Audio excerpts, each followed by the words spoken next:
नमस्कार दोस्तों, मेरा नाम अर्शदीप है और मैं शराबीपन नाम की बीमारी से पीड़ित हूँ। लेकिन ईश्वर की कृपा को स्वीकार करते हुए और अल्कोहलिक अनोनिमस का सुंदर प्रोग्राम फॉलो करते हुए आज के दिन सोबर हूँ और एक खुशहाल जिंदगी जीने की कोशिश कर रहा हूँ। अ, सबसे पहले मैं धन्यवाद करना चाहूंगा उन सब दोस्तों का जिन्होंने कल मेरे को विशेष भेजी। That made my day. बहुत अच्छा लगता है कि हाँ, कोई मेरे जैसे शराबी को इतना विश कर रहा है, इतने लोग मेरे लिए दुआएं मांग रहे हैं। तो थैंक यू सो मच। अब आज के टॉपिक की तरफ। जो मेरे को दिया गया है कि मैं कैसा था, क्या हुआ और अब मैं कैसा हूँ। एक्चुअली मैंने शराब पीनी शुरू की थी। मैं कहाँ से शुरू की और कहाँ बंद की। मैंने शराब पीनी शुरू की थी बियर से, और मेरी लास्ट ड्रिंक भी बियर ही था। लेकिन इसके बीच में बहुत सारे एक्सट्रीम्स आए। अ, और कई बार आए, कई उतार चढ़ाव आते रहे।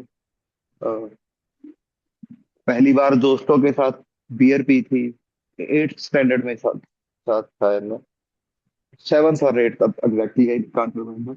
लेकिन तब भी मेरे वो दिमाग में था कि यार मैं कुछ बड़ी तोप हूँ। तो कई दोस्त मिले और हम बहुत से दोस्तों को टेस्ट अच्छा नहीं लगा बियर का, लेकिन उन्होंने वो उसमें कोक डाल के पिया। लेकिन as I was a big boy, बहुत ही मतलब कैंट आदमी था, तो मैंने वो तब मैं कहता था कि हमने तो बियर नीट पी है। तो शुरुआत वहां से हो गई थी, वो दिखावे की, वो लोगों को इम्प्रेस करने की। वो था मेरे में कहीं ना कहीं वो ये कैरेक्टर डिफेक्ट कि मैं लोगों को हमेशा इम्प्रेस करने की, अपने जैसा मैं हूँ उससे ज्यादा दिखाने की। कुछ टेस्ट मेरे को भी अच्छा नहीं लगा था, लेकिन मैंने मतलब दिखाने के लिए किया। और उसके बाद शायद कभी पी और ना ही पियो, आई डोंट एग्जैक्टली रिमेम्बर। लेकिन हाँ, 11th 12th में आते आते वो मैं अकेले रहने लगा। इससे पहले हॉस्टल में था, तो जब घर पे आया था तब पी थी। लेकिन फिर मेरे अ, अलग से, जो हमारे जमाने में एक ट्रेंड था सीईटी की तैयारी करना, वो इंजीनियरिंग के लिए, तो वो घर वालों ने कहा ठीक है आप पढ़ो, अलग से रूम लेके भी आओ, और एडमिशन कहीं और, तैयारी के लिए कहीं और फिर वो जब अकेले का रूम था और मेरे जैसे और बहुत मिल जाते थे, और फिर वो महफिलें कभी कभार चलने लगी साथ रात को। वो इकट्ठे होते थे और फिर पीते थे, अच्छी खासी पीते थे। तो तब भी मैंने देखा था वो कंपटीशन ही, मेरे लिए तो एक कंपटीशन ही होता था कि जितनी और पी रही है मेरे को सबसे ज्यादा पीनी है, या इससे ज्यादा पीनी है। वो था प्रॉब्लम। अब समझ आ रही है कि मेरे में थी दिमाग में कहीं ना कहीं वो शराब। तो चलो, आ भी गई थी और वो उससे बढ़ा देती थी कि वो। और हुआ ये कि जो जिसके लिए तैयारी करने गए थे उसका तो कुछ बना नहीं। और मतलब पेरेंट्स वर डिसअपॉइंटेड मेरे को। आज भी सुना देते हैं कि जो जिन बच्चों के तेरे से 10-10% कम नंबर थे टेंथ में, वो भी इंजीनियर डॉक्टर बन गए और तुम कुछ नहीं कर रहा। तो लेकिन वो चलो, जो हुआ सो हुआ। और फिर लेकिन मैंने उससे कोई सबक नहीं लिया। तो आके हम बैठे, कॉलेज स्टार्ट हुआ। कॉलेज में जाके भी वही रहा। वो कॉलेज में क्योंकि I was, my parents were disappointed, तो मेरे को वापस घर से कॉलेज आना पड़ता था हर रोज। तो लेकिन वहां पे भी मेरा वही जारी रहा, वही काम कि मैं घर पे आके रात को नहीं पी सकता था। तो मेरी वो डे ड्रिंकिंग कॉलेज टाइम में स्टार्ट हो गई थी कि हाँ, सुबह जब कभी प्रोग्राम बनना तो हम बाहर, हमारे यहाँ 11 बजे खुल जाते थे, वहां बैठ जाना। घर तो शाम को आना होता था, तब भी नहीं, और तब तक ठीक ठाक होके आ जाना। हाँ, कॉलेज टाइम में मैंने और भी, जैसे कहते हैं कि वो नशे ट्राई किए, ड्रग ट्राई किए, लेकिन वो सिर्फ एक्सपेरिमेंट स्टेज तक रहे। और मेरे को याद है एक बार थोड़ा वो इन ड्रग्स के साथ दौर लंबा चल गया था। तो जब मेरे को जिस दिन नहीं मिली तो मैं बहुत तंग हुआ। तो जैसे और सोच रहा था कि रब्बा आज बचा ले, फिर मैं कभी इस चीज को हाथ नहीं लगाऊंगा। और वो जैसे वो शायद वही था, क्योंकि उस दिन मेरी टांगे इतनी दुख रही थी, सारा शरीर इतना टूट रहा था कि मेरे को लगता था कि कोई बस आज तो काट के फेंक दूं टांगे। और शायद वही डर था, या पता नहीं, ईश्वर की कृपा थी कि मैंने वो उस तरफ ज्यादा नहीं गया उसके बाद। हाँ, मैं नहीं, झूठ नहीं बोलूंगा, वो एक्सपेरिमेंट चलते रहे, लेकिन वो जैसे वो रेगुलर यूज नहीं रही मेरी कहीं भी। रेगुलर मेरी वो पसंदीदा चीज मेरी ये शराब ही होती थी कि ठीक है, हाँ सर भी घूम रहा है और कर भी रहे हैं, तो चलता रहा। कॉलेज पास आउट हुए, जॉब की, वहां भी कोई अच्छा, जैसे कहते हैं कि नहीं किया सर सब कुछ, जॉब बीच में छोड़ दी, कुछ भी, शादी हुई, तब भी वैसे ही चलता रहा कि I was not focused in life कुछ ज्यादा। हाँ कर लिया, हो गया, कुछ देर रहता था, बड़ा एंथुजियाज्म से स्टार्ट करता था, लेकिन कभी भी उसे पूरा नहीं करता था। मैं जो भी काम शुरू करता था वो मेरे ट्रेडमार्क था मेरा, कि मैं बहुत हर्षोल्लास से शुरू करता था, बड़ी तैयारियां करता था कि ये करना है वो करना है, लेकिन कोई भी काम कभी मैंने पूरा नहीं किया था। और ये सब कुछ जब मैं एग्जैक्ट शराबी नहीं बना था, वो ऐसा नहीं था मैं हर रोज पी रहा था, कभी कभार होती थी, लेकिन वो ट्रेड्स मेरे में हमेशा ही थे, वो दिखाने के कि नहीं, वो लेजीनेस के, वो प्रोकास्टिनेशन के कि नहीं आज नहीं कल करेंगे, चलो हो जाएगा। और फिर जब कुछ नहीं होता था तो फिर किसी और को ब्लेम देना, वो परिस्थितियों को ब्लेम देना कि ये तो यार लोगों के कारण नहीं हुआ, लोग ध्यान नहीं देते, अगर ऐसा हो जाता तो मैं कर लेता, या ईश्वर को देना कि यार भगवान ने वो सिचुएशन ही नहीं बनाई, मैंने तो तैयारी की थी। और कुछ भी ऐसा ही लाइफ चलती रही। और जीवन में जैसे कहते हैं कि कुछ हासिल हुआ ही नहीं, नौकरियां की, बीच में ही छोड़ दी, बहाने बना के कि बॉस अच्छा नहीं है, फिर वर्क फ्रॉम होम करने की कोशिश की, वो भी नहीं हुआ, वो घर से भी कोई बॉस नहीं होगा तो, लेकिन मैंने काम ही नहीं किया वो।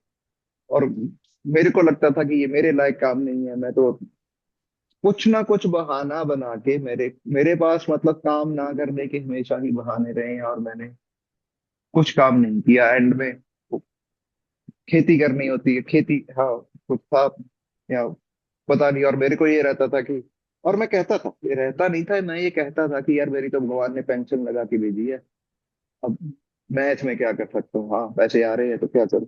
और ऐसा, और ये कभी मैंने समझा नहीं कि यार ये पेंशन है, तनख्वाह नहीं है, वो इतने ही पैसे आते थे कि जो मैं कोई लग्जरियस लाइफ नहीं जी सकता था, हाँ जिंदगी कट रही थी। मैंने कभी नहीं ये मेरे दिमाग में आया कि यार मेरे को और मेहनत करके कुछ करना चाहिए। आता था, सोचता था, स्कीमें बनाता था, लेकिन उस पे कभी मैंने काम नहीं किया। बातें बहुत बड़ी बड़ी, वो बातों से मैं बहुत बड़े महल बना सकता हूँ, क्योंकि मेरे साथ बैठ जाए और फ्रेशली पी के, तो सब कुछ चला। और फिर मेरी शराब बढ़ने लगी। वो मेरे, मैं घर पे मैं देखता था, मेरे को शराबीपन का माहौल है मेरे घर पे, तो वो देखता था कि हाँ, वो बचपन से देखता आ रहा था कि हम शराब तो हर रोज पीनी चाहिए, वो बड़ी वो फादर साहब भी तो थोड़ी पीते थे, शाम को पी के आते थे, सब डरते थे कि यार पी हुई है, पापा ने दूर हो जाओ, इनको नहीं बुलाना, इनके लिए खाना दो जल्दी से। और मेरे को लगता था कि हाँ मैं भी शायद ऐसा करूंगा, तो क्योंकि और तो कुछ था नहीं, तो मेरे को यही लगता था कि अगर पी लूंगा तो मेरी भी वो सेवा पानी होती रहेगी। और वो मैं हर रोज पीने लगा, हर रोज। अराउंड 2013-14 में मैं हर रोज वो मैं अपनी बोतल लाता, पीता, थोड़ी छोटा तब थोड़ी थोड़ी थी, और वो चलने लगा काम वो। और लेकिन कभी कभी ज्यादा होती थी। बट एक चीज मेरे में रही कि मैंने कभी भी शराब पी के कोई, जैसे कहते हैं कि हो हल्ला नहीं किया, लड़ाई वगैरह, वो मेरा नेचर नहीं था। मैं शराब पी के खाना खा के सो जाता था, एंजॉय कह सकता हूँ, या मेरे को होता था कि बहुत पीनी है, लेकिन लोगों से ज्यादा पीनी है। बोतल बोतल मैं मतलब नॉर्मली पी जाता था जब भी पीता था, लेकिन जब मैंने वो रेगुलर पीनी शुरू की थी तो मैं, मेरी एक बोतल 3 4 4 दिन अक्सर चल जाती थी, 5 दिन भी चल जाती थी। लेकिन ऐसा कोई ज्यादा देर नहीं हुआ, वो मेरी वो बोतल पे मैं बहुत जल्दी आ गया। और आते आते अराउंड 2018 तक वो मेरे को लोग कहने लगे थे, और मेरे को भी लगने लगा था कि यार ज्यादा हो रही है, बहुत ज्यादा पीने लगा है, इसे छोड़ने की कोशिश कर, छोड़ने की कोशिश क्यों नहीं करता, तू देख ले। और मतलब घर वाले तो कुछ और कहते थे कि मत पी। और फिर मेरा जो फ्रेंड सर्कल था, मेरे आसपास के लोग थे, वो भी कहने लगे थे कि यार दिन ना भी, अगर दिन में मत पियो, अभी तू है तो लेकिन मेरे को होता था कि घर जाने से पहले पी लो, फिर घर जाके फिर थोड़ी सी घर जाके पी लेंगे, बाकी अभी पी लो। और वो लोग अलग अलग सजेशंस बहुत सी लोगों ने दी, वो ट्राई करने की कोशिश भी की, लेकिन कुछ हुआ नहीं। कुछ मेरे सियाने दोस्त थे, वो मैं जिस इलाके से हूँ, कुछ मेरे वो लोग समझ सकेंगे, कुछ ज्यादा सियाने लोग थे, वो कहते थे कि यार तू दिन में अफीम खा लिया कर, रात को जरा पी लिया कर, तो दोनों का अच्छा चल जाएगा। वो ऐसा कुछ भी मेरे को दिए, लेकिन वो मैंने ट्राई करने की कोशिश की, but I didn't like it, और वो सब सब कुछ बीच में ही रह गया वो, नथिंग। ओ, मेरी शराब पे कुछ काम नहीं आया, मेरे को शराब ही पसंद थी, और वो बहुत ज्यादा चलती थी। हाँ, उसी दौर में ज्यादा जब कभी दिक्कत हो जाती थी तो साइकेट्रिस्ट ट्राई किए, साइकेट्रिस्ट के पास गए, वहां से दवाइयां ली, लेकिन मैं दवाई खा के भी शराब पी लेता था। वो मेरे को कोई फर्क है नहीं, मैं दवाई के साथ ही, दवाई को शराब के साथ ही पीता था, कि हाँ लाओ दवाई भी ले लेता हूँ, और पैक बनाया और दवाई भी खा ली, और ये देखो मेरे को ये कुछ नहीं करती वो। बड़ा था ना मैं, मतलब सबको दिखाने के लिए कि अपने आप में भी थी वो। और फिर कोरोना काल आया, उसमें थोड़ी देर छोड़ी रखी, और फिर जब निकला तो कोरोना में भी जब कुछ रिलैक्सेशन मिलती थी तो पहला होता था कि यार बोतलें तो लाओ। शराब पहले आती थी, बाकी कुछ बाद में आता। वो सब कुछ चला, घर पे प्रॉब्लम्स आने लगी, सब कुछ होने लगा। फिर खुद को भी लगने लगा कि यार इसे छोड़ दूं, अगर छूट जाए तो, या कंट्रोल करके पी लूं, कम कर लूं। ज्यादातर मेरे को सलाह यही मिलती थी कि इसे कम कर ले, ढंग से पी ले, क्योंकि मेरे यहाँ कोई शराब ऐसा कोई हुआ है नहीं। कभी पीते हैं तो ठीक है, कोई बात नहीं। कभी, और ना ही मेरे को समझ थी, ना ही मेरे आसपास किसी को समझ थी कि ये नहीं पी सकते। हाँ, वो साइकेट्रिस्ट ने मेरे वो प्रिस्क्रिप्शन पे लिख के दिया था, once an alcoholic always an alcoholic. तो मेरे को उसका वो मतलब नहीं समझ आया कि मैं शराब कभी नहीं पी सकता, और कब मैंने यही समझा कि अब तो मेरे को शराब पीनी पड़ेगी, मैं इसे छोड़ नहीं सकता। और चला, उसमें जब ज्यादा बढ़ गया तो मैंने कहा रिहैब भी गया वहाँ 2001 में, 2001 में, 2021 में मैं रिहैब भी गया वहां से। अ, एक सज्जन मिले मेरे को, उन्होंने रिहैब में 3 महीने बताने के बाद उनके साथ उन्होंने मेरे को पे के बारे में बताया। और लेकिन वहां भी कुछ गड़बड़ हो गई, और उनका उनके साथ मैंने बिग बुक पढ़ी, लेकिन कहीं ना कहीं वो मेरे मन में भी था, और उन्होंने मेरे से पैसे लेके बिग बुक पढ़ाई मेरे को। और भी कुछ आचार्य जी के बारे में भी वो बताते थे, वो और भी जगह लगाते थे, लेकिन वो मेरा दिमाग तो वही रहा कि हाँ यार, I am paying him so he must, वो जैसा मैं चाहता हूँ वो वैसा पढ़ाए। और मैंने जो बिग बुक उनके साथ पढ़ी, वो मैं इसे इसका डाइसेक्ट करने की कोशिश कर रहा था, बिग बुक को समझ के वो अपने हिसाब से, क्योंकि शराबी था और सूडो इंटेलेक्चुअल तो मैं था ही। वो क्या हुआ, क्यों, क्या, किंतु, मेरे सवाल होते थे कि नहीं ऐसा तो नहीं हो सकता, ऐसे कैसे हो जाएगा, वो सब कुछ वो मैंने एक किताब के साथ किया, और उसका कोई नतीजा नहीं निकला, और शराब पीता रहा। थोड़ी देर वो छूटती थी, और मैं फिर पी लेता था। इसके बाद मैंने 2022 में, 2000 शायद, जब जो लास्ट कोटी कन्वेंशन हुई थी, वो आई अटेंडेड दैट, वहां भी अटेंड किया। वहां पे असली ये का मेरे को तब पता चला कि यार ये तो फ्री है, ये सब कुछ ऐसे लोग मिलते हैं, तो सब तो वहां पे चलो मैंने ऑनलाइन मीटिंग्स अटेंड की, लेकिन वहां पे भी कभी मेरी ईमानदारी नहीं थी। वो मीटिंग अटेंड करते हुए भी पी लेता था, घूम रहा हूँ, टीवी देख रहा हूँ, नथिंग, ऑनेस्टी कभी नहीं थी मेरे में। तो और ये सब कुछ मैं मेरे को पता था कि शराब मेरे को तंग कर रही है, और मैं छोड़ने की कोशिश कर रहा हूँ, छोड़ने एक्चुअली वो दिखाने के लिए छोड़ने की कोशिश करता था, लेकिन छोड़ खुद से ये था कि मेरे को ये कंट्रोल करनी है। तो cutting the long story short, इतनी प्रॉब्लम्स आने लगी, और मेरे को फिर समझ आया कि ये छोड़नी पड़ेगी। और बाय गॉड्स ग्रेस मेरी वाइफ, जब मैं रिहैब से आया था और सज्जन के साथ काम कर रहा था, तो उन्होंने उन्होंने के ही द्वारा मेरी वाइफ को भी एल एनोन का मैसेज मिल गया था, कहीं ना कहीं वो तो मेरी वाइफ एल एन में जा रही थी उसका। तो मैं अक्सर मीटिंग में भी, मेरा ये हमेशा, मैं never forget to mention it, अगर मेरी वाइफ एल में नहीं जाती तो मैं ए में कभी नहीं आता दोबारा। क्योंकि आई सॉ चेंजेस इन हर, ये बदल रही है यार, तो मेरे को लगा कि यार प्रोग्राम ये कर रही है, कुछ करके तो देखना चाहिए। तो अब जून जून 2024 में एक्चुअली सलाह उनको पहले दी थी किसी अलग मेंबर में कि अगर ये ऑनलाइन मीटिंग से ठीक नहीं हो पा रहे करके, और तो आप क्यों नहीं फिजिकल अटेंड करते, आप चंडीगढ़ आ जाओ, मेरा ब्रदर चंडीगढ़ में है, तो अब आप रहो आके यहाँ पे। मैं और हमने वही किया, जून में हम आए।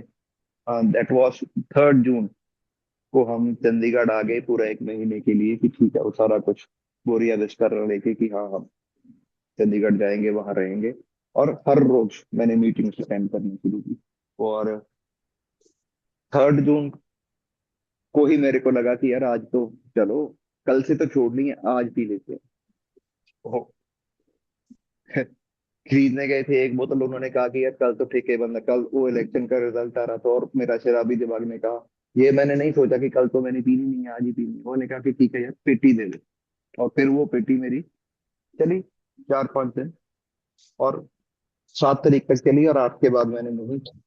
और ए में आके फिर, तब तक मैं हार चुका हूँ, बिल्कुल हार चुका था। मैं चाह रहा था कि ये मेरा पीछा छूटे, मेरे को समझ थी कि अब मेरे को इससे पीछा छुटाना है, लेकिन अगर नहीं छुड़वाया तो मौत ही होगी, इसके बाद तो कुछ बचा नहीं। तो आई रिलीजियसली, या कहूँ पूरी ईमानदारी से, मैंने वो मीटिंग्स अटेंड करनी शुरू की दोबारा से।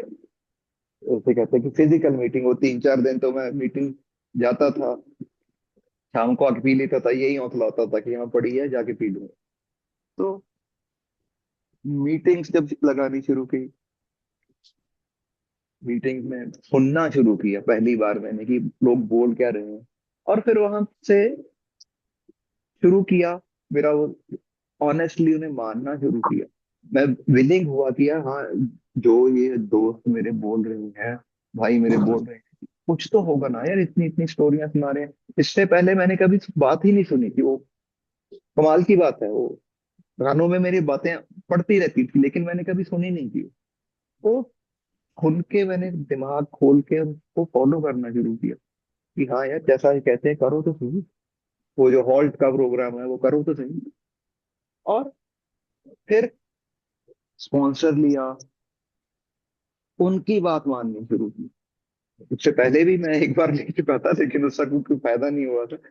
और फिर वो उनके साथ बिग बुक पढ़नी शुरू की, तो दिमाग खुलना शुरू हुआ, तब जाके कि तब पता चलने लगा कि यार इसमें है क्या। और बार बार मेरा दिमाग वही करता था, जो खेल खेलता था कि यार ऐसे कैसे हो सकता है, बताता था कुछ ना कुछ। और ठीक है, लेकिन वो एक डर कह सकता हूँ मैं, या कुछ था कि अगर दोबारा पी ली तो यार बहुत बुरा हो सकता है मेरे साथ। मेरे को वो पुरानी लाइफ नहीं चाहिए थी, मैं बहुत तंग था उस शराब पीने से। तो लेकिन मेरा दिमाग फिर वही चलता रहता था, बिग बुक का जो वो हम बेल स्टोरी में अक्सर पढ़ते हैं, लाइन आती है कि सिंपल बट नॉट इजी। लेकिन मेरा वो है, कहा ना कि I I was a pseudo intellectual. तो मेरा वो था कि यार मेरे को चाहिए था कॉम्प्लिकेटेड बट इजी। मेरा बिल्कुल उससे उल्टा था, और मैं हर चीज जो भी बताई जाती थी उसमें मेरे हमेशा दिमाग उल्टा ही चलता था। यार ये करना तो है बड़ा मुश्किल है, ये जल्दी से हो जाए, इसे करके खत्म करो बस जैसा भी है। और मतलब बातें कर, ऐसा ही होगा शायद कि वो किताब पढ़ेंगे, बातें बातें करेंगे और टूट जाएगी। लेकिन ऐसा नहीं था वो, I have to work for it, अगर मेरे को सोबर रहना है। लेकिन तब तक मैं तैयार था, तैयार हुआ, वो सारी की सारी मैंने वो अपने वो स्टेप्स किए स्पॉन्सर के साथ, और ऑनेस्टली किए। अब मेरे को ऑनेस्टी का मतलब समझ आया, ऑनेस्टी का महत्व समझ आया कि यार खुद से ऑनेस्ट रहना है मेरे को लोगों के साथ ऑनेस्ट नहीं रहना।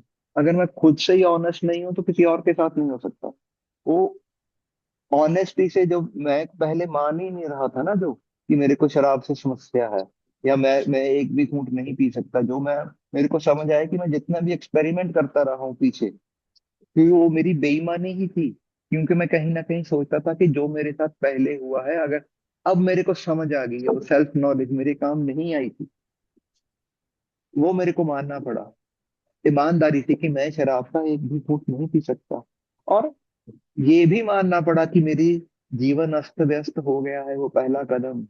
क्योंकि मैं था ना, मैंने आपको कहा कि मेरे को हर बहाने बना के हर चीज से निकलने का मेरे में वो आदत थी, कि मैं देखता था कि देखो लोगों की यहाँ पे आके तो किसी का सब कुछ, किसी कोई लुटा के आया है, कितने पैसे बर्बाद करके आया है, किसकी बीवी छोड़ गई, बच्चे छोड़ गए, मेरे पास तो अभी सब कुछ ही है, मैंने तो कभी एक भी चीज अपनी नहीं गवाई, वो सब कुछ मेरे पास है।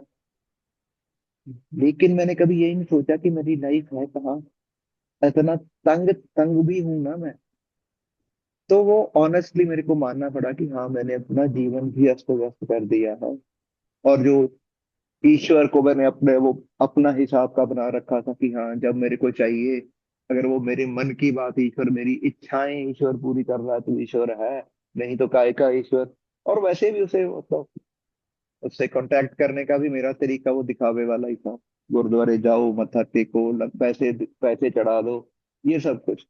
और कभी जो मैं पाठ करता था एक्चुअली, जब मैं पीता भी था, और मैं मेरे स्पॉन्सर जो आज भी हैं, उन्होंने फर्स्ट शिफ्ट में उनके साथ काम किया, तो उन्होंने कहा था कि पाठ किया कर, वो मैं करता था लेकिन दिखावे के लिए। कभी वो जो उसमें लिखा है वो मैं कभी चला ही नहीं था उसको।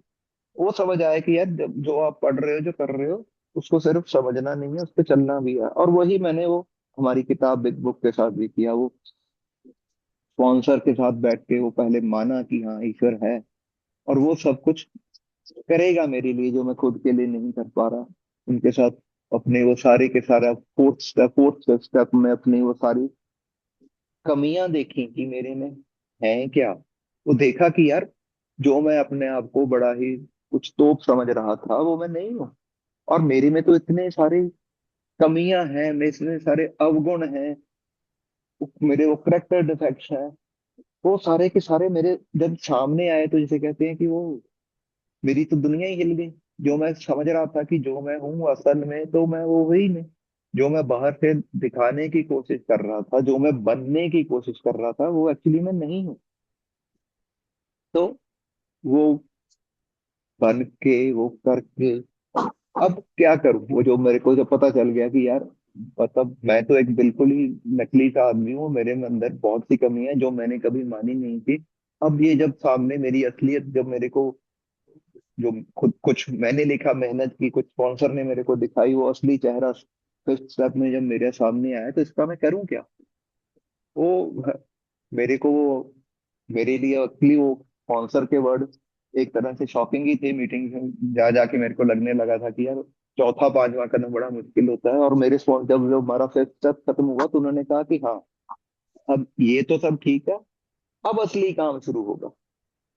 असली काम मेरा शुरू हुआ अपनी गलतियां देखने के बाद। वो छठे कदम में मैं उन्हें सुधारने के लिए भी तैयार हुआ। I was willing to part away with my character defect, तो जो मेरे में कमियां थी, मेरे में दोष थे, वो सारे को छोड़ने के लिए पहले मैं, और बहुत सारे, मैं झूठ नहीं बोलूंगा, बहुत सारा कुछ ऐसा था, वो छोटी छोटी कमियां थी, मैं एंजॉय करता था। और शायद उनमें कुछ आज भी हैं जो एंजॉय करता हूँ, लेकिन फिर याद आ जाता है कि यार, ये नहीं करना। तो आई वो तैयार हुआ कि हाँ ठीक है भाई, वो मानना पड़ा मेरे को कि ये गलतियां हैं, ये नहीं करनी चाहिए। और अ, शायद मैं यही मेरे को फिर याद आ गया कि वो, मैं सोचता था कि एक अच्छा इंसान बनना है, बड़ा ही अच्छे अच्छे काम करने हैं। वो मेरे स्पॉन्सर ने कहा कि यार, वो बात की बात बाद में देखेंगे, तू पहले सिर्फ इंसान बन जा। पंजाबी में कहा था कि तू बंदा ही बन जा, बहुत है, मतलब इंसान बन जाओ एक, वो ही बहुत है।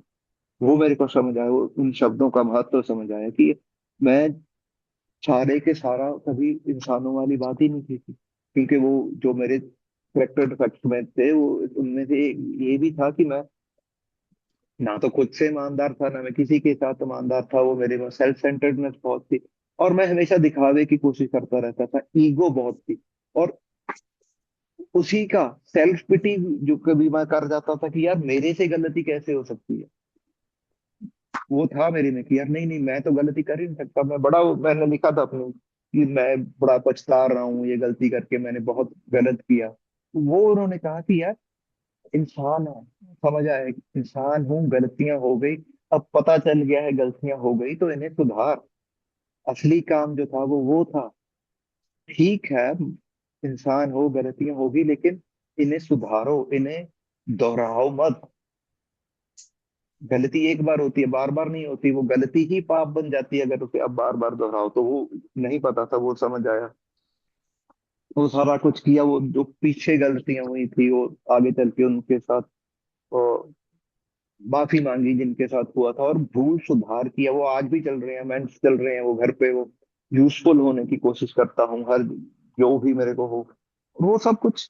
कमेंट्स तो आज भी चल रहे हैं। और वो आज जो मैं प्रे करता हूँ, ईश्वर के धन्यवाद के लिए करता हूँ, वो अपनी वो जो सेल्फ सेंटर्डनेस है वो मैंने दूर करने की कोशिश करता हूँ। हाँ आज भी आ जाती है, नहीं रहा जाता लेकिन वो मैं मानता हूँ। और मेरे को हमेशा वो मेरे स्पॉन्सर की बात याद आ जाती है कि इंसान हो, गलतियां होंगी, लेकिन इन्हें सुधारने की कोशिश करनी है। इनको लेके बैठ के रोना नहीं है, इनको डायसेक्ट नहीं करना, इन पे बातें नहीं करनी, इनको सुधारने के लिए काम करना है। Action is the magic word. जो मेरे पहले मेरे होता था कि बातें बहुत बड़ी बड़ी करनी, सोच तो बहुत अच्छी थी जी मेरी, लेकिन उसके लिए मैं काम कुछ नहीं करता था। तो मैं बार बार अपने यहाँ आके स्पॉन्सर को कोट कर रहा हूँ क्योंकि वो सखत थे और बहुत ही, जैसे कहते हैं कि टैग से मारते थे। वो कहते हैं कि तेरी सोच का किसी ने चार डालना, तो कुछ जो तू कर रहा है लोगों को तो वो पता चलेगा ना। सोच जितनी मर्जी अच्छी रख के बैठा रहे, काम कर, वर्क, कुछ कर। और काम करने के लिए लेकिन पहले सोच भी अच्छी करनी पड़ेगी। वो बहुत सी वो हर बार बातें होती थी, मैं कुछ ना कुछ अभी तक आते आते पिछले साल तक भी था, मैं कुछ ना कुछ वो होता था कि ऐसा तो अब मैंने सवाल जवाब करते थे। लेकिन फिर वो समझ आता कि यार नहीं ऐसा नहीं है। तो अच्छा कुछ चलने लगा, घर पे भी माहौल अच्छा होने लगा। और सर्विस में आया, मेरी शायद सर्विस में मेरा जो था मैं इस पे बाद में आना चाह रहा था कि मेरा वो मीटिंग पॉइंट था जो जहाँ पे मैं मीटिंग करता था, वो मेरे घर से 270 किलोमीटर दूर था। और शायद मेरे ग्रुप को, इसमें मैं अपने सारे के सारे मेरे होम ग्रुप का बहुत थैंकफुल हूँ कि मैं अभी 3 महीने ही सोबर था और उन्होंने मेरे को ग्रुप का सेक्रेटरी बना दिया कि। और शायद वो अच्छे लोग थे, उन्होंने समझ थी कि यार इतनी दूर ये आएगा जाएगा नहीं, और हो सकता है क्योंकि शराबी है वो ना आए, अगर इसको इसको कोई जिम्मेवारी दे दो। और मेरे जैसे शराबी को किसी ने जिम्मेवारी दे दी कि तू आ, तेरे को मीटिंग खोलनी है, तो फिर मेरे को हर सैटरडे आना पड़ता था, मीटिंग खोलनी पड़ती थी। और मेरा वो फ्लो बन गया जिसके साथ मैं चल पड़ा। वो स्पॉन्सर के साथ करना वो अलग बात थी, और सर्विस ये एक मेरा कनेक्शन जुड़ गया कि हाँ मैं यहाँ पे हूँ, मेरे को आना है। मेरी मीटिंग फिजिकल मीटिंग मेरी अटेंड करनी पक्की होगी। तो ये भी हुई, वो पता चलता, मैं जुड़ा रहा, दोस्तों की बातें सुनता रहा। अगर मैं ना सुनता होता, अगर मैं ना मीटिंग में अटेंड करता होता, सिर्फ वो बिग बुक पढ़ के ही सोचता कि हाँ मैं सोबर हो जाऊं, तो वो मेरे को एक्सपीरियंस नहीं मिलता वो लोगों के साथ जुड़ने का। जो कई बार लोगों की बातें सुन के कुछ मैं कनेक्ट करके सोच कर मैं कुछ करने जा रहा होता था, मेरे दिमाग में चल रहा होता था, वो मैं नहीं सुनता लोगों की बातें, और पहले ही नहीं रोक लेता अपने आप को। यार ये भाई ने गलती कर दी है, ये बता रहा है, तो इससे ही कुछ सीख लो।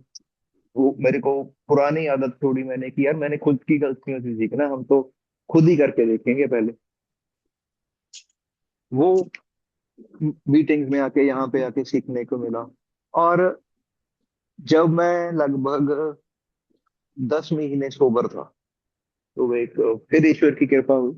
एक भाई ने मेरे को पूछा कि भैया आप मेरे स्पॉन्सर बनोगे भाई जी। और मेरा फर्स्ट रिएक्शन था, शायद उन्हें मैं फोन पे पूछा था, उन्हें मेरी शक्ल नहीं दिखी थी, तो मेरे हाथ पैर कांपने लगे कि ये क्या हो गया। यार मेरे को तो अभी पता ही कुछ नहीं है। मैंने उन्हें मतलब बातों बातों में बातें की, और मेरे को एक्चुअली याद नहीं है मैंने क्या बात की। वो मैंने कहा कि हाँ ठीक है, अब देखते हैं करते हैं। वो एक टाल मटोल वाला ही बात थी। मेरे को लग रहा था कि यार ये क्या होगा। उनका फोन रख के मैंने स्पॉन्सर से फोन किया कि सर ये तो मेरे, ये क्या हो गया, मैं तो अभी तैयार ही नहीं हूँ। और फिर जो मेरे स्पॉन्सर साहब हैं जो उन्हें जानते हैं, और फिर उनका वही, और कितना तैयार होगा, कर अब तुम, फिर कुछ कर, फिर वही बात आ गई। किसी को मना नहीं करना, जो तेरे से हेल्प मांग रहा है कर। और फिर वो शुरू हो गया उनकी, तो मेरे भाई के साथ मैंने वो काम करना शुरू किया, हमने बिग बुक पढ़ी। और तब मेरे को वो पहली बार समझ आया कि लोगों के साथ काम करने से क्या फायदा होता है। वो ठीक है, मेरे स्पॉन्सर ने मेरे को वो सब पढ़ा दिया था, उसमें बता दिया था, मैं खुद को देख रहा था गलतियां या क्या हो रही हैं, वो समझ गया था कि मैं, मेरे को नहीं करना है। लेकिन उसे लाइफ में कैसे अपनाना है, वो मेरे को बार बार बार बार याद कैसे रहेगा। वो सारा कुछ जब मैं दोस्तों के साथ काम करता हूँ या अपने स्पॉन्सरशिप के साथ काम करता हूँ, वो समझ आए, वो they keep me on the right track. Sponsor के साथ अब हर कुछ जो मैंने कुछ बोलना है वो करना है। और अ, पिछले अभी 1.25 साल में और दोस्त भी मेरे साथ जुड़े, और बार बार मैंने हमेशा कहता हूँ कि उन्हीं की वजह से ही मैं बिग बुक पढ़ लेता हूँ, उन्हीं के साथ वो 12 बाय 12 पढ़ लेता हूँ। स्टेप्स ट्रेडिशन वो मेरे सारे रिवाइज होते रहते हैं, और मेरे को याद रहता, मेरे को हमेशा याद आता रहता है कि भाई किसी रास्ते पे चलना है, ये क्या है। और अभी तक भी शायद वो शराब ने कर दिया या पहले ही था, वो दिमाग में अभी मेरी वो याददाश्त इतनी अच्छी नहीं है। तो वो मेरे को बार बार हमेशा याद रहता है कि मेरे को करना क्या है। दोस्तों के साथ काम करके हम, आई डोंट, मेरे को किसी और को शराबी कहना अच्छा नहीं लगता है, लेकिन हम, मेरे जैसे दोस्तों के साथ, मेरे जैसे लोगों के साथ वो काम करके, उनकी प्रॉब्लम सुन के, उनको कुछ बता के, और उनकी और मेरी प्रॉब्लम मेरे को 99% तक सेम ही लगती होती है। जो उन्हें आ रही है वो हम, जैसे वो हम डिस्कस कर लेते हैं मीटिंग में बैठ के, हम चलो ऐसा करके देख लेते हैं। वही घर पे प्रॉब्लम, वही बाहर प्रॉब्लम, और सारे के सारे सोल्यूशन हमारी इस किताब में है। वो किताब के पहले 164 पेजेस में, उससे पहले वो डॉक्टर्स ओपिनियन, और वो 164 पेजेस में वो सारा के सारा है। और उसी पे चलने के लिए वो मेरे को इन मीटिंग्स में आके जब मैं शेयर करता हूँ या लोगों की बातें सुनता हूँ, किसी का सवाल हो जाता है, दैट हेल्प मी अलॉट। वो उस पे अड़े रहने के लिए, या बार बार मेरे को रिमाइंड कराने के लिए कि वो, कि यार अगर इस रास्ते से हट गया तो जो आज तेरी लाइफ है वो नहीं रहेगी। और जो पिछली लाइफ थी वो इतनी भयंकर थी जिसके मैं जाना ही नहीं चाहता हो। शायद वो फिजिकली उतनी बुरी नहीं हो, या फाइनेंशियली उतनी बुरी नहीं थी, लेकिन जो मेंटल बोझ था, वो दिमाग पे हमेशा, कभी नींद नहीं आनी, हमेशा कहीं भटकते रहना हो अंदर से, वो भटकाव बंद हो गया। वो आराम से मैं सो पाता हूँ। मेरे को अगर कोई प्रॉब्लम आ जाती, और प्रॉब्लम आ रही है, वो जैसे है ना कि वो मैं खुद चेंज हुआ हूँ, दुनिया नहीं चेंज हुई। बाकी सब बाहर सब वैसा ही है। वही प्रॉब्लम जो शराब पीते वक्त आ रही थी, जिनके कारण मैं शराब पी लेता था, प्रॉब्लम्स आज भी वही आ रही हैं। लेकिन इन आ, हम सब दोस्तों के साथ से इस झुंड में रह के, वो मेरी सारी की सारी प्रॉब्लम्स का मेरे को हल करना आ गया है। यहाँ पे किसी की सुन लेता हूँ, किसी को सुना देता हूँ, तो वो सारे के सारा वो मन हल्का कर लेता हूँ यहाँ पे आके शेयरिंग करके। किसी दोस्त के साथ किसी का फोन आ जाता है तो उसके साथ बात कर लेता हूँ। और मैं वो इंसान था जो बात करके किसी के साथ राजी नहीं होता था, और आज वो इंसान हूँ जिस दिन में पता नहीं कितने घंटे बोल लेता हूँ। तो चेंज आई है, चेंज बेटर के लिए आई है। आज एक अच्छा इंसान बनने की कोशिश है, मैं कह सकता हूँ कि कर रहा हूँ। वो मुंह पे चढ़ा हुआ वो स्पॉन्सर तो मेरे कहते हैं कि इंसान ही बन जाए यही बहुत है, लेकिन मैं कोशिश करता हूँ कि अच्छा इंसान बन जाऊं, किसी का दिल ना दुखाऊं, लोगों के साथ काम करूं। और उसके लिए मेरे पास सबसे बड़ा मंत्र यही है कि जो इस किताब में लिखा है उस पे चलता रहूं। और इसी किताब में, वो हमारा 12वें कदम में ही लिखा है कि लोगों के साथ काम करना। जो भी अगर कोई आपकी हेल्प कर मांग रहा है, उसको कभी निकालना नहीं उसके साथ। हाँ, इतना जो पहले, जो मैं पहले भी कोशिश करता था हेल्प करने की, खराबी नहीं, तब मैं ज्ञान बांटने की कोशिश करता था। आज मैं अपना एक्सपीरियंस बांटने की कोशिश करता हूँ कि जो मैंने पाया है, जो यहाँ पे जो मैंने सीखा है, एक्सपीरियंस से सीखा है, वो उस पे जो, उसको तर्क वितर्क करके या उसे समझा, किसी को समझाने की कोशिश नहीं करता मैं सिर्फ अपना एक्सपीरियंस बताने की कोशिश करता हूँ कि भाई ये मेरे साथ था। और जिस बात का जवाब मेरे पास नहीं होता, वो मैं आराम से कह सकता हूँ, सीधा सीधा स्पष्ट रूप से कह सकता हूँ कि यार मेरे को नहीं पता। वो पहले मेरे को ये कहने में भी बड़ी प्रॉब्लम आती थी कि यार सामने वाला क्या सोचेगा, ऐसी पता ही नहीं। अब मेरे को वो कहने में कोई शर्म नहीं आती, यार मेरे को नहीं पता। अब मेरे को ऐसा कभी एक्सपीरियंस नहीं हुआ। सो लाइफ बड़ी अच्छी हो गई है। मैंने अपने अलॉटेड टाइम से थोड़ा ज्यादा ही ले लिया है, तो मैं यहाँ बंद करना चाहूंगा। और एक बार फिर से मेरे सभी दोस्तों का, भाइयों का, बहनों का बहुत बहुत धन्यवाद, जिन्होंने मेरी इस सोब्राइटी, इस जर्नी में मेरा साथ दिया। बहुत कुछ सीखा है मैंने।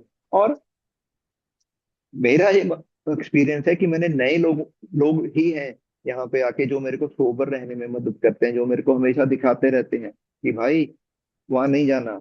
और पुराने लोग, जो मेरे पुराने in the sense, age wise पुराने नहीं, ए में पहले आके उनका सीख, उनके एक्सपीरियंस से जो कुछ मैं सीखता हूँ, हमेशा ही सुनने को मिलता। और एक, सॉरी, एक बात और मेरे को याद आ गई। मेरे को कोई एकदम पहले पूछ रहा था कि यार तू इतनी मीटिंग्स लगाता है, कौन क्या बोलता है, तेरे को तो याद ही होगा।